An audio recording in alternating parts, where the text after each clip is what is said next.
Bonjour à toutes et à tous et bienvenue dans un nouveau numéro du Dico Tactique du Dreamcast Show.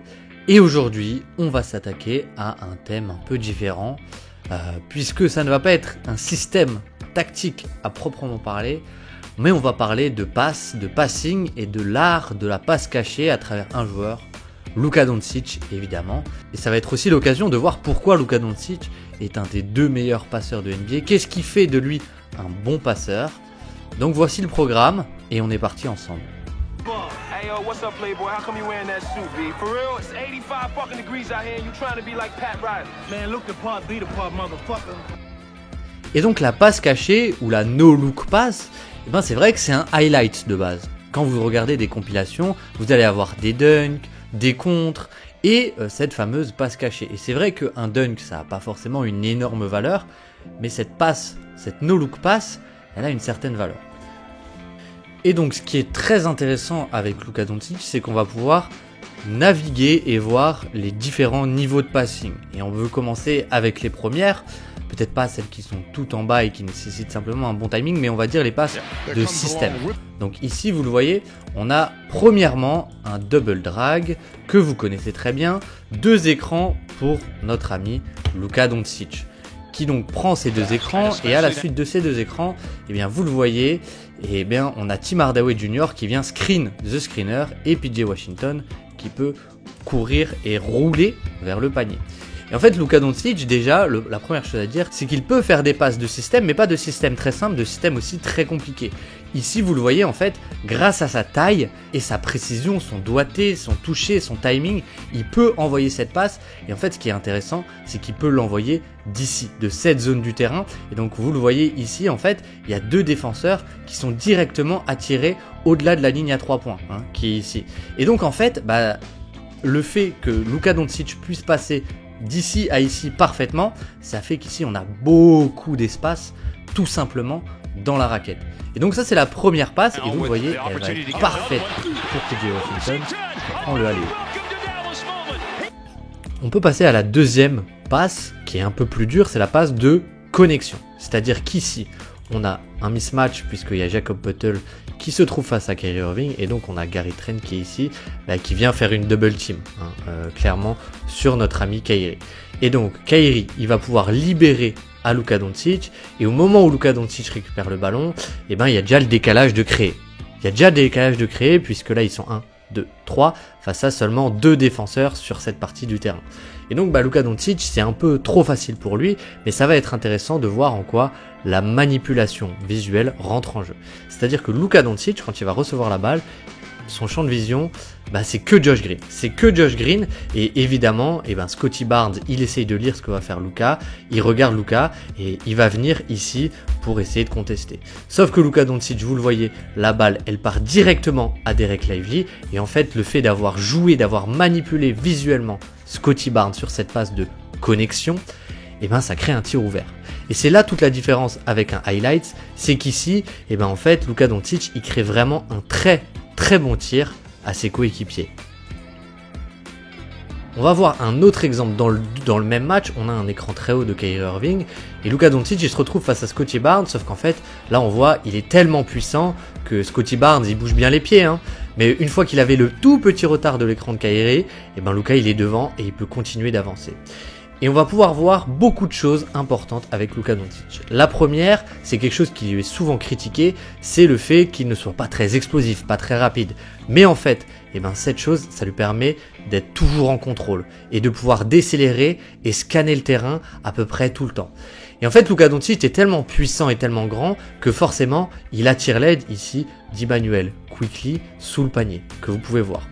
Et ce qui va être assez phénoménal ici, vous allez le voir très vite, c'est qu'à ce moment-là, Luka Doncic a les 5 défenseurs des Raptors qui le regardent. Il a littéralement tous les défenseurs qui le regardent parce qu'en fait, il est dans cette zone. Il est sous le panier, il est là où il y a les paint touches, là où c'est intéressant. Sauf que vu qu'il a cette capacité à aller lentement et être sous contrôle, il peut faire la passe là, il peut faire la passe là, peut faire la passe ici et il pourrait même faire la passe à Dereck Lively. Et donc ça stresse, désolé pour l'anglicisme, ça concentre toute la défense. Et vous allez le voir, du coup, Luka Doncic, il va décélérer. Et là, ce qui est assez dingue, c'est qu'on tombe sur son dernier aspect, c'est sa taille. Et sa taille, elle est primordiale parce qu'elle va lui permettre, vous le voyez, Quickley, il lève les bras, de passer au-dessus de Quickley. Et ce qui est intéressant, petit jeu, mais à votre avis, où est-ce que Luka Doncic va-t-il faire la passe? Il l'a fait à PJ Washington, je ne sais pas si vous l'aviez chez vous. Et forcément, le fait de n'avoir regardé que ici, ça crée encore une fois un tir grand ouvert pour ses coéquipiers. Et c'est là la vraie valeur de Luka Doncic et de la manipulation visuelle qu'il a. Ensuite, un autre exemple face au Heat, on va retrouver un peu tous les aspects clés de Luka Doncic qui font de Luka Doncic un bon passeur. Et on va voir qu'encore une fois, la manipulation visuelle est clé. Ici, vous le voyez, il scanne le terrain au moment où il sort de l'écran. Il est complètement en contrôle. Et donc, à ce moment précis, Luka Doncic, vous le voyez, il est sur un pied et il feinte le flotteur. Donc forcément, ça perturbe Bam Adebayo qui est ici. Et regardez bien Jaime Jaquez. Regardez bien ce qui va se passer. Tout simplement, à ce moment-là, Jaime Jaquez, au moment où Luka Doncic casse son poignet et vient faire cette passe, Jaime Jaquez, il avait anticipé pour venir sur Dereck Lively parce qu'il pensait que Bam Adebayo allait venir contester le flotteur. Évidemment. Et donc, à ce moment-là, encore une fois, regardez la distance. Ici, très précisément, où il comprend ce qui se passe, regardez la distance qu'il a à couvrir, il est déjà en fait derrière le ballon. Et ça, c'est vraiment clé parce qu'encore une fois, ça ouvre des fenêtres de tir ouverts à ses coéquipiers. Et ça, c'est un vrai point clé de Luka Doncic, c'est que depuis qu'il est en NBA, tous les ans, les Mavs sont une des équipes qui se crée le plus de tirs à 3 points dans le corner, qui sont des tirs plus rémunérateurs que des 3 points classiques. Ensuite, on va pouvoir voir une situation sur pick and roll, donc encore une fois, créée, et on va avoir un empty side pick and roll. Alors un empty side pick and roll, vous commencez à connaître, on a un écran de Daniel Gafford avec Luka Doncic qui va rentrer vers l'intérieur, et on a vidé le corner ici. On a vidé le corner et donc Luka Doncic il va venir encore une fois ici, là où il va attirer le plus l'attention de la défense. Donc il prend son écran, tac tac tac, vous le voyez, il peut scanner à tout moment, il décélère. Ici, il regarde et vous avez vu les petits pas de Tyrese Haliburton pour se décaler parce que Luka Doncic, il peut feinter ici, mais là en l'occurrence, il regarde encore une fois dans le corner pour Josh Green. Donc Tyrese Haliburton fait ce petit pas de décalage. Miles Turner est légèrement en retard, il pense que c'est pas pour lui. Et donc sur le timing de saut, vous le voyez, Miles Turner, là il devrait être déjà en l'air, il saute et c'est trop tard, et Daniel Gafford peut dunker. Et encore une fois, c'est dû à cette manipulation visuelle et cette passe cachée de Luka Doncic. Là, on va voir un exemple d'à peu près tout ce qu'il y a chez Luka Doncic d'important. On a le fameux double drag, et là, vous voyez, Rudy Gobert, il vient sur Luka Doncic. Et vous le voyez, il va lever le bras le plus haut possible, et donc on le blitz, on met 2 personnes sur lui, et Rudy Gobert, il va monter le bras le plus haut possible. Et c'est quelque chose que vous allez beaucoup voir quand il se fait le blitz par des défenseurs, c'est les défenseurs qui montent les bras très très très haut pour empêcher cette passe. Et justement, c'est tout le point clé de Luka Doncic, c'est qu'il est tellement grand que le point de relâchement de son ballon, il est au-dessus du bras de Rudy Gobert. C'est vraiment quelque chose qui est clé, c'est cette taille de Luka Doncic qui lui permet de trouver des angles qu'un Jalen Brunson ou un Trae Young serait incapable de trouver tout simplement.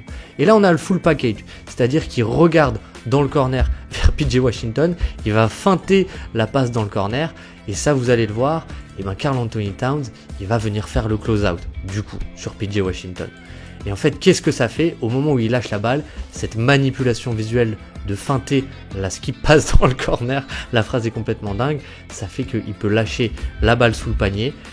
Karl Anthony Towns est pris à revers, vous le voyez, au moment où il comprend, c'est déjà trop tard. On a encore un dunk trouvé par Luka Doncic, et ce cocktail assez génial de taille, de feinte, de flair et de contrôle.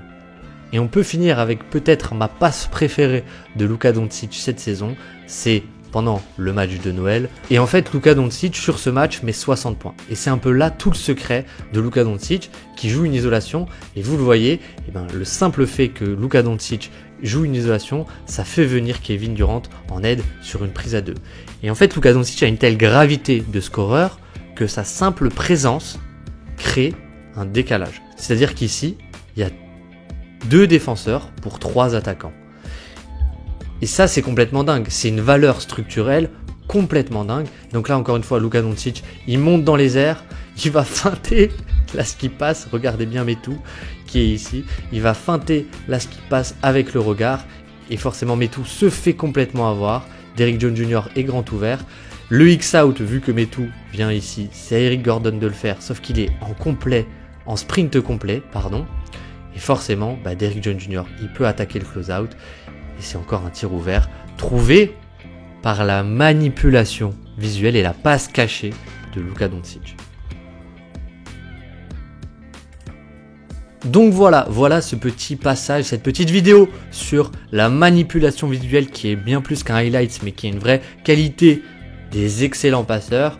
J'ai pris beaucoup de plaisir à la faire, c'était pas forcément la plus tactico-tactique de nos vidéos. J'espère tout de même que vous l'avez apprécié. Sur ce, moi je vous laisse entre les mains de Azad pour la fin de semaine. Je vous dis à très vite sur le Dreamcast Show. Passez une bonne fin de journée. Ciao ciao.